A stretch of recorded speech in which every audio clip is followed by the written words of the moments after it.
Business durable, le magazine des entreprises qui prennent soin de la planète. Nathalie Croiset sur BFM Business.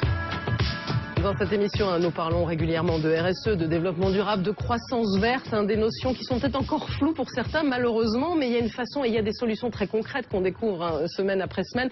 On va en parler avec Sandrine Roudot. Bonjour. Bonjour. Vous êtes cofondatrice du cabinet Alternité, conseil en développement durable. Vous, ça fait plus de 15 ans que vous faites ça et que vous suivez les entreprises dans leur démarche. Et là, vous publiez un livre, l'Utopie mode d'emploi, aux éditions La Mer Salée, et avec ce sous-titre quand même qui fait rêver, modifier les comportements pour un monde soutenable et durable. Donc on sent bien qu'on est dans d'autres enjeux que les fameuses contraintes liées au développement durable. On va en parler avec vous. Puis vous accompagnez aussi notamment les vignerons de Buzet. Donc on va en parler avec Pierre Philippe. Bonjour. Bonjour. Donc directeur général des vignerons de Buzet. Donc près de 2000 hectares, c'est ça, de vin oui, entre, voilà. 870. Voilà, entre la Garonne et la forêt des Landes, avec un vrai engagement notamment sur l'appellation Buzet et une vraie démarche aussi d'agriculteurs et de viticulteurs, on va dire plutôt structurés. Agriculteurs, vous allez comprendre pourquoi dans un instant. Mais je vais commencer par vous, Sandrine Roudot. Donc c'est ce que je disais, on parle souvent de green business, de RSE, bien des mots comme ça qui sont un petit peu parfois ou contraignants, on se dit qu'est-ce qu'il y a derrière, qu'est-ce qu'on fait véritablement, et on le voit et vous le dites finalement et vous véhiculez un message positif,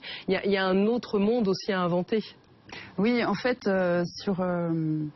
on se rend compte qu'on est au-delà du durable aujourd'hui. C'est vrai que vous appelez business durable, depuis des années on est sur cette thématique-là. Et en fait, on se rend compte qu'il y a une accélération en ce moment, qu'on est en train de passer à une nouvelle société. Donc, et que finalement... Presque on efface le mot durable de tout ça. En tout cas, alors moi j'ai tendance à utiliser soutenable. Oui. C'était le mot anglais au départ. Oui, sustainable, oui. Voilà. Et pourquoi soutenable? Parce que l'inverse de soutenable, c'est insoutenable. Et en fait, ce qui se passe, c'est qu'on se rend compte que notre monde n'est pas viable, qu'il n'est même pas enviable. D'ailleurs, c'est même insoutenable psychologiquement, puisqu'en fait, on se rend compte que la consommation ne nous apporte pas le bonheur, etc. Donc c'est vrai que moi, j'ai plus sur l'idée de soutenable et l'idée d'un autre monde dans lequel on a aussi de l'économie, on a aussi du numérique, on a aussi de la collaboration. Et ce qui est intéressant, c'est que c'est ce lien entre les trois, entre le durable, tel qu'on peut dire, le soutenable, le numérique et le collaboratif. Oui, parce qu'en fait, on a tendance à les prendre de manière séparée, comme si c'était des modes. Donc du coup, on dit, bah ça y est, alors maintenant c'est le collaboratif, donc on va parler que de ça. On va parler du durable, et puis il y a quelques années, c'était le numérique. Et en fait, ce qui est intéressant, c'est qu'aujourd'hui, on a la chance, avec ces trois courants, on va pouvoir s'en sortir grâce à ces trois courants, finalement. Puisqu'on a ce postulat de base qu'il va falloir qu'on change les choses. Et aujourd'hui, avec l'esprit collaboratif, l'économie du partage, on va pouvoir partager les ressources, partager l'accès aux biens. On va pouvoir trouver des solutions ensemble. On va pouvoir partager aussi les investissements R&D qui sont nécessaires. Et puis, on a aussi l'outil pour ce partage, pour cette collaboration qui est le numérique. On est capable de se mettre en lien, on est capable d'avoir des informations. Et puis, aussi, avec le numérique, ce qui est intéressant, c'est qu'on a une vision beaucoup plus globale des choses. On a beaucoup plus d'empathie, puisqu'on voit tout ce qui se passe dans le monde. On a aussi beaucoup plus confiance, puisqu'avec le numérique... C'est le numérique qui crée du lien. On dit parfois qu'on peut se dire que ça isole quand on est derrière son écran Internet, mais non, justement, ça recrée du lien. Ça recrée du lien, ça recrée de la confiance en l'autre. Parce que quand on partage quelque chose, quand on partage un bien, quand on partage une information, on peut aller plus loin. Et on reprend un petit peu une idée de destin commun. Donc c'est de ne pas opposer justement l'écologie, la technologie, tout ce qui est question soutenable, responsable à l'économie. C'est vraiment de faire le lien entre tous ces Alors ça, c'est très, je sais pas si c'est très français, mais en tout cas, on aime bien opposer effectivement. Soit on est écolo, soit on est à la mode, soit on est responsable, soit on est rentable. Comme si on pouvait pas être les deux. En fait, forcément, ça rassure les gens qui ne font rien. Parce que ça veut dire que s'ils font rien, c'est qu'en fait, il faut être rentable et que tu n'as rien compris, ma petite fille, aux leçons d'économie. Et en fait, on se rend compte que justement, c'est pour ça que moi je parle de soutenable et désirable. Ce qui est intéressant, c'est qu'il faut mêler les deux. Et on va se servir de la technologie, Pierre, pour en parler avec ces drones. Mais c'est la technologie aussi qui peut nous aider à sortir. Et surtout, on a besoin de mobiliser autour de nous. Le côté militantisme sacrificiel, ça n'a jamais fait rêver personne. C'est pas ça qui va nous faire changer le monde. Exactement. Alors, on va en parler concrètement, parce qu'on va évidemment aussi, c'est pas seulement expliquer ce que vous venez de dire, mais donner des exemples concrets aussi pour faire bouger les entreprises et vous les accompagner. Avec vous quand même, Pierre Philippe, donc directeur général des vignerons de Buzet. Vous, ce que vous a apporté cet accompagnement, ça fait quand même une dizaine d'années que vous êtes dans cette démarche de développement durable, mais vous avez voulu aller vraiment plus loin, engager aussi les viticulteurs dans cette démarche qui va au-delà, on va dire, de je fais attention à la façon dont je plante mes vignes, de la façon la plus responsable possible. Oui, très clairement, oui, on est des gens pragmatiques. Alors vous savez, moi je crois, pour reprendre un petit peu, pour rebondir sur ce que vient de dire Sandrine, c'est que je crois qu'il est important de souligner que le développement durable, quand on se lance dans cette démarche, démarche. C'est une occasion pour le chef d'entreprise de réfléchir en multicritères. On a un gros problème dans notre cher pays. C'est qu'on n'aime pas raisonner la complexité. Descartes a fait beaucoup de mal. J'ai pour coutume de faire une mauvaise blague à ce propos en disant qu'il va falloir battre Descartes parce qu'effectivement on n'est pas tout dans l'action-réaction. Il y a un ensemble de choses, pas forcément pertinentes à elles seules, qu'il faut mettre en conjonction pour arriver à un certain résultat.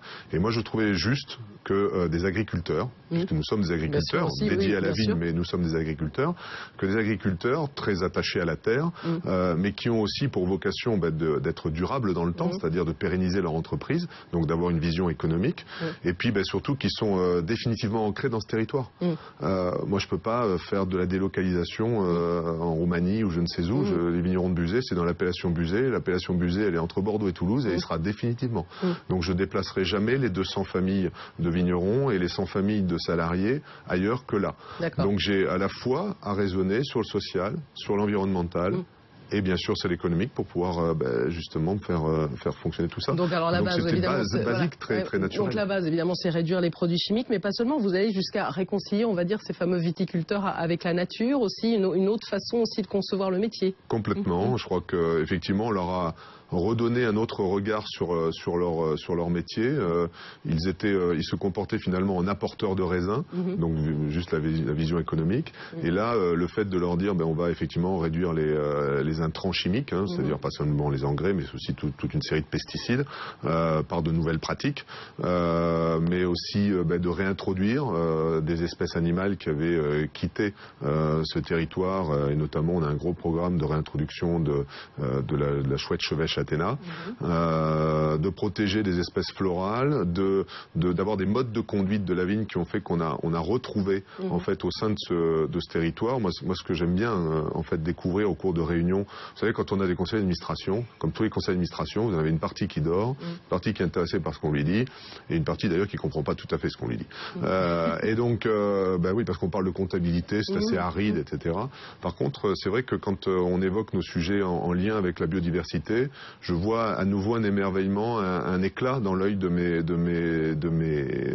actionnaires finalement, de mes actionnaires, un peu différents, parce que leur vrai métier c'est d'être là au quotidien dans la nature, et donc pour eux de voir réapparaître des espèces florales qu'ils ne voyaient plus ou d'avoir depuis très longtemps. Alors ça va vous interpeller ce que vous êtes en train de dire, parce que vous allez, on va le voir, on va le découvrir en images et l'entendre aussi, parce qu'en fait des agriculteurs se sont rassemblés autour de la première marque, c'est la première marque d'agriculture durable qui s'appelle Respectine. C'est pas un label, c'est une marque, pour essayer aussi de mieux comprendre ce qu'ils font, puis de le faire comprendre aussi aux consommateurs. Et je suis allée voir un petit peu de près ce qui se passait dans l'Aube avec un agriculteur en compagnie d'Alice Fenwick.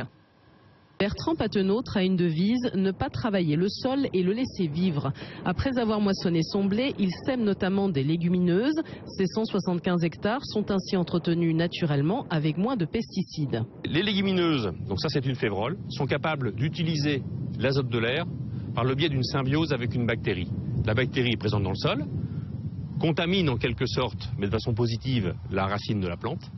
La plante va fournir des sucres à la bactérie. En échange, la bactérie va fournir de l'azote à la plante qu'elle va capter dans l'air. Et cette symbiose me permet de fabriquer une partie de mes engrais azotés.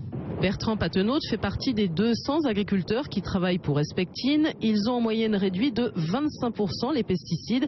Et ce n'est pas tout. Ils ont aussi diminué la consommation énergétique d'un tiers. Une fois les céréales récoltées, il est important que tout soit garanti de A à Z, selon Franck Coste, le président de la marque. Pour le consommateur, il faut assurer effectivement une traçabilité totale. Donc là, vous êtes dans un silo où nous avons pu isoler, assurer par un système de ventilation que le grain ne sera pas attaqué par des maladies, par des insectes, afin d'être livré à nos clients, transformateurs, producteurs de farine ou producteurs de malt pour l'industrie de la bière, une qualité parfaite. Le logo Respectine fera son apparition l'an prochain sur certains produits à base de céréales. Le consommateur pourra ainsi faire son choix plus facilement dans les rayons du supermarché. Voilà, alors cette démarche, un agriculteur, Respectine, cette marque, ça fait partie aussi finalement d'un engagement plus global. C'est venu aussi volontairement, un peu comme vous aussi. Oui, mais c'est une logique que nous avons, je pense, à peu près tous, quand on est conscient de ce qui se passe.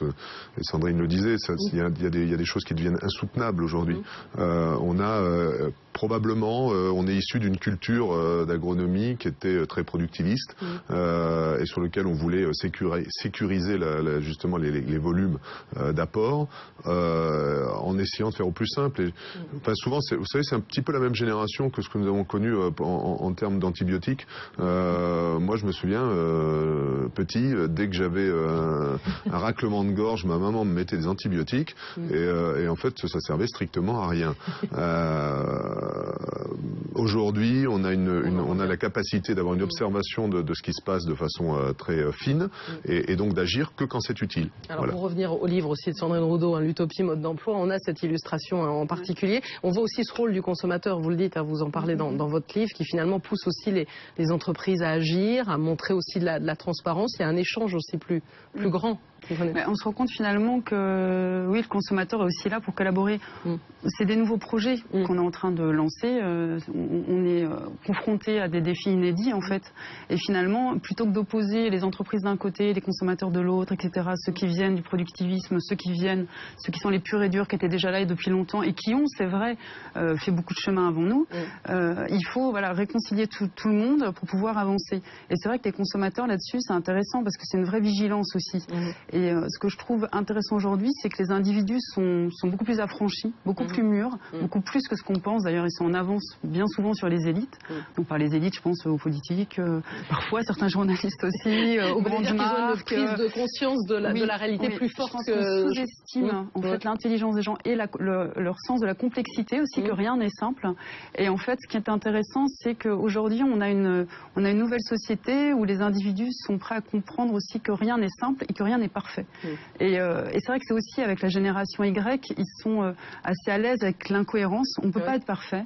Et donc c'est vrai qu'un jour, on va aller dans un marché bio et puis un autre jour, on va aller chez Lidl, en tout cas quand on n'a pas trop de moyens. Et alors? Et on peut faire le choix des deux. Et ça, c'est important. J'ajouterais peut-être une dimension aussi, le consommateur de l'agroalimentaire. Le consommateur de l'agroalimentaire, il a un rapport très intime avec le produit. Il ingère en lui un produit dont il veut être sûr qu'il ne va pas l'empoisonner, pour faire très simple.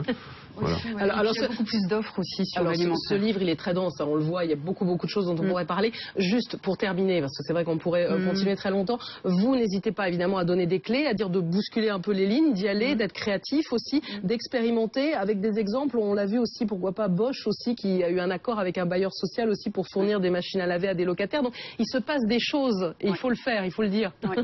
Oui, en fait, le message que je voudrais faire passer, c'est qu'en fait, il faut arrêter de parler de modèle, de se dire, on parle de croissance verte, des choses comme ça, et en fait, ça nous rassure, mais ça nous fait pas avancer, parce qu'on est en train on fait comme si on allait mettre à jour un modèle qui en fait ne peut plus fonctionner. Et en fait, ce qu'il faut, c'est vraiment aborder les choses de manière totalement table rase, et ça permet d'innover. Quand on voit ce que fait Bosch, en fait, Bosch, il fournit une machine à laver à très haute performance énergétique. Et seulement pour 10 € par mois. Seulement pour 10 € par mois, énergie comprise, à des gens qui ne pourraient pas se payer ce genre de performance écologique. Et ce qui est intéressant, c'est que Bosch peut se permettre d'innover, peut permettre d'être audacieux, parce que ce n'est qu'une partie de son business, parce qu'il l'expérimente de ce côté-là, et parce que, donc, du coup, il ne risque rien, il ne scie pas la branche sur laquelle il est assis, et en même temps, le prix est lissé sur l'abonnement. Donc, il peut faire des produits beaucoup plus chers, donc on revient aussi à une production de qualité, moins jetable, etc., etc. Donc, tout ça, c'est un cercle vertueux. En tout cas, on aurait pu parler des technologies, évidemment, les drones aussi, pour regarder de façon précise où en sont les vides, mais c'est vrai que c'est un sujet très vaste, donc j'invite évidemment